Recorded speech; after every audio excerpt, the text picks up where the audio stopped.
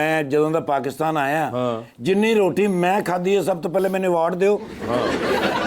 ਨਹੀਂ ਸੌਰੀ, ਕਹਿੰਦੇ ਨੇ ਕਿ ਜੇ ਇੱਥੋਂ ਦੇ ਜਿਹੜੇ ਲੋਕ ਹੈਗੇ ਨੇ ਨਾ, ਉਹਨਾਂ ਵਾਸਤੇ ਅਵਾਰਡ ਸ਼ੋ ਕਰਾਵਾਂਗੇ, ਔਰ ਇਤਨਾ ਹੈਵੀ ਔਰ ਇਤਨਾ ਮਜ਼ਬੂਤ ਔਰ ਜਿਹੜਾ ਪਾਵਰਫੁਲ ਹੋਏਗਾ ਕਿ ਪੂਰੀ ਦੁਨੀਆ ਨੂੰ ਸਮਝ ਆ ਜਾਏਗੀ ਵੀ ਅਵਾਰਡ ਸ਼ੋ ਹੈ। अच्छा। ਔਰ ਮਾਸ਼ਾਅੱਲਾ ਡਿਜ਼ਾਈਨ ਵੀ ਕਰ ਲਿਆ, ਔਰ ਉਸ ਸ਼ੋ ਦਾ ਨਾਮ ਹੀ ਰੱਖ ਲਿਆ ਸਰ ਅਵਾਰਡ ਦਾ ਨਾਮ। ਉਹ ਕਿਆ? ਵਜ਼ਨ ਬਿਨ ਜ਼र्रा ਅਵਾਰਡ। और फिर कहते ने कि भाई सब तो ज्यादा ਜਿਹੜੇ ਅੱਛੇ ਆਰਟਿਸਟ ਅੱਛੇ ਟੈਲੈਂਟਡ ਲੋਕ ਨੇ ਉਹ ਤੇ ਪਾਕਿਸਤਾਨ ਚ ਨੇ। अच्छा ਤੇ ਇਹਨਾਂ ਨੂੰ ਅਵਾਰਡ ਦੇਣੇ ਚਾਹੀਦੇ ਨੇ ਔਰ ਪੂਰੀ